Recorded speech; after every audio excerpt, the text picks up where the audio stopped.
Le café, le café chipouille. Les arômes de l'arôme, du plaisir de la force, du désir de la force.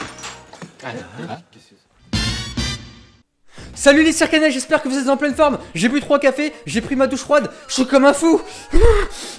Non, évidemment, je déconne. Enfin, pour les 3 cafés, par contre, j'ai pris ma petite douche froide habituelle ce matin et je suis au taquet. Et j'espère que vous aussi, vous êtes en pleine forme pour cette nouvelle vidéo. Avant de la commencer, si vous n'êtes pas abonné à la chaîne, qu'est-ce que vous attendez? Je vous invite à vous abonner, à activer la petite cloche pour recevoir les prochaines vidéos et bien évidemment à partager et à mettre des petits pouces bleus en bas des vidéos. Tu es aussi libre de télécharger gratuitement mon ebook 5 outils pour retrouver son énergie en vivant conformément à la nature. Tu pourras le télécharger avec le lien qui est en bas de la description. Aujourd'hui, nous avons un duel, les amis. Oui. Aujourd'hui, ils vont s'affronter sur le ring, le café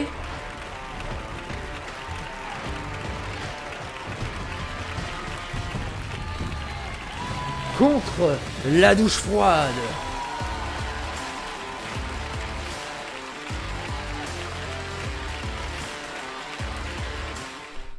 J'ai l'impression d'être de Jean-Luc Reichmann.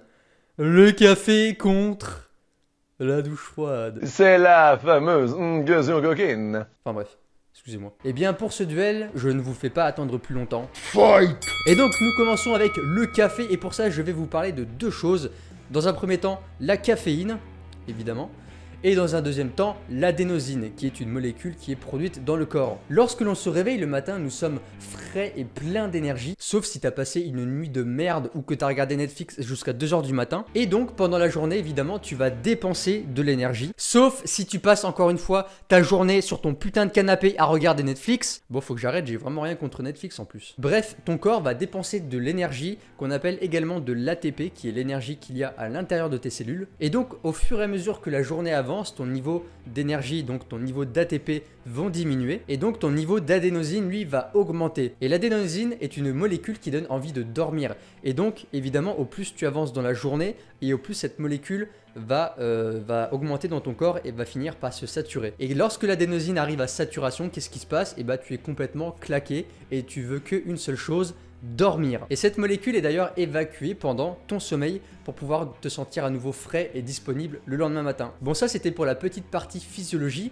Maintenant, qu'est-ce que la caféine a à voir dans tout ça? Bon, je te l'apprends pas, la caféine est un psychostimulant et c'est pas pour rien que beaucoup de personnes s'enfilent des cafetières et des cafetières tout au long de la journée. Sauf que bah voilà, la caféine n'est pas de la vraie énergie. Et ouais, je suis désolé de te l'apprendre. En fait, lorsque tu bois un café, la caféine va venir se fixer sur les récepteurs d'adénosine et donc supprimer l'envie de dormir. Alors bien évidemment, ça dépend de la sensibilité de chacun, on est tous plus ou moins sensibles à la caféine et cela explique pourquoi certaines personnes ont du mal à dormir ou un sommeil agité si jamais tu bois du café durant l'après-midi ou en fin de journée. Et une fois que l'adénosine est posée tranquillou sur les récepteurs d'adénosine, parce qu'on peut le dire, hein, la caféine a totalement squatté la place de l'adénosine, et bien voilà, on finit par se sentir agité et nerveux. Et ça stresse énormément le système nerveux sur le long terme et ça empêche d'avoir des sommeils réparateurs et de qualité. Maintenant, passons à la douche froide. La douche froide, elle aussi, va venir créer un stress dans l'organisme, mais c'est un stress qui est totalement différent puisque c'est un stress qu'on appelle un stress hormétique. Et hormétique fait référence à la loi de l'hormèse. La loi de l'hormèse, qu'est-ce que c'est? C'est une loi de la nature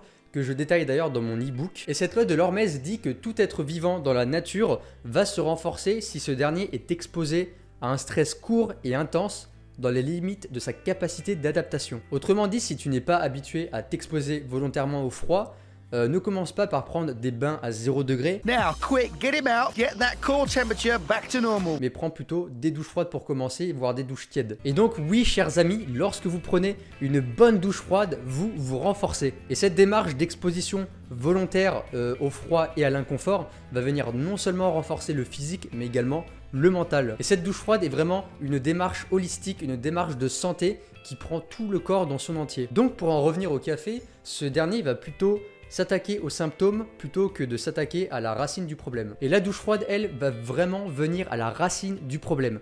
Et comment cela se passe? Pour ça, venez avec moi.